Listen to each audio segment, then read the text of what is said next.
जाने माने शायर मुनव्वर राना साहब का देहांत हो गया, उनको सुपुर्द खाक करा गया। इस सिलसिले में हम बात करेंगे वरिष्ठ पत्रकार सुरेश बहादुर सिंह से। कुछ यादें हैं जो जुड़ी रह जाती हैं, उन यादों के बारे में बात करेंगे। सर, कैसे देखते हैं इतने बड़े शायर और नायाब हस्ती का सुपुर्द खाक? मुनव्वर राना साहब बहुत बड़े शायर थे और अपने देश में नहीं विदेशों में भी उनके नाम की उनकी लोकप्रियता कम नहीं हुआ करती थी। मुझे सिर्फ एक वाक़या याद है, 4-5 साल पहले की बात होगी। मैं श्रीनगर गया था कुछ दोस्तों के साथ। वहाँ बगल में ही एक ऑडिटोरियम में मुशायरा हो रहा था। मुझे भी कुछ लोगों ने बताया तो मैं भी वहाँ, मुझे नहीं पता था कि उसमें राना साहब पार्टिसिपेट कर रहे हैं। अनवर जलालपुरी साहब उसकी वो कर रहे थे, अध्यक्षता कर रहे थे और मुनव्वर राना साहब तो मुख्य अतिथि थे। थोड़ी देर में, चूँकि मैं जब पहुँचा तो अंधेरा था, फिर जैसे ही लाइट थोड़ी देर में आई, उन्होंने मेरी तरफ देखा और उनका, अरे सिंह साहब कैसे आप? अरे मुझे अगर पता होता कि आपको मुशायरे में इतनी रुचि तो मैं आपको अपने साथ ले आता।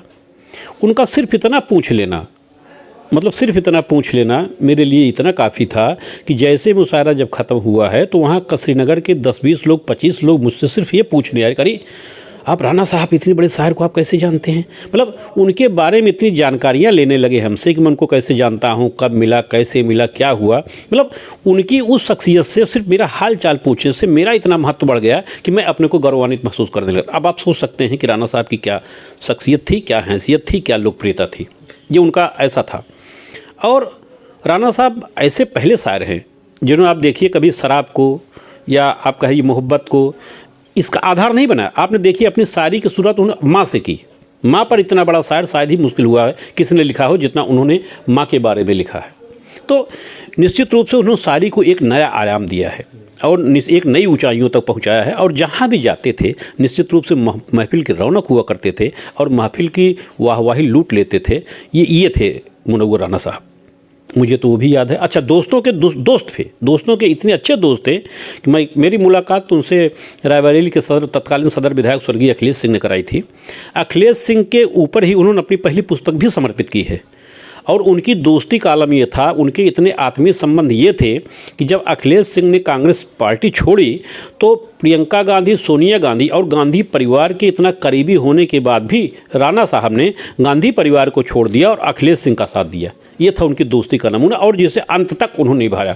तो मैं समझता हूँ कि ऐसी विलक्षण प्रतिभा के धनी, ऐसी शख्सियत अब हो पाना मुश्किल है। और शायरी की दुनिया में निश्चित रूप से राना साहब बहुत बड़ा नाम हुआ करते थे और अपने गांव से प्यार करते थे, गांव से मोहब्बत करते थे, जिसको उन्होंने अपनी शायरी में दर्शाया है।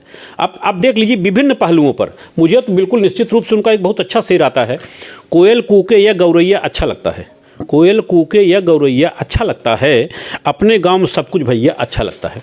क्योंकि हम लोग भी गंवी पृष्ठभूमि के हैं, गांव से लगाव हो, गांव से प्यार है, इसलिए इस तरह की शायरी को शायद ही किसी ने लिखा होगा, किसी ने सुना होगा, किसी ने पढ़ा होगा। तो हम लोग निश्चित रूप से अपने गौरवान्वित महसूस करते हैं कि हम लोग मुनव्वर राना के साहब के ज़माने में जीवित रहे और उन्हें सुना, उन्हें समझा और उन्हें जाना। मुशायरे की दुनिया में और उर्दू ज़बान के लिए कितना मतलब कठिन वक्त है ये? निश्चित रूप से ऐसे शायरों का जाना कठिन दौर की शुरुआत हो जाती है, लेकिन विश्वास रखिए फिर नए शायर पैदा होंगे, कुछ न कुछ होगा। उनकी कमी तो नहीं पूरी हो सकती, उनकी कमी तो हमेशा रहेगी ही, लेकिन मुझे नए शायरों पर विश्वास है, भरोसा है कि निश्चित रूप से इस कमी को पूरा करने का प्रयास तो करेंगे। बहुत बहुत शुक्रिया सर बात करने के लिए। हमारे साथ बात करने के लिए वरिष्ठ पत्रकार सुरेश बहादुर सिंह थे, जिन्होंने मुनव्वर राना साहब के साथ बिताए वो पल, वो यादें हमसे साझा करी। जनसंदेश टाइम्स के लिए कैमरा पर्सन जिशान खान के साथ आकिब मिराज खान, लखनऊ।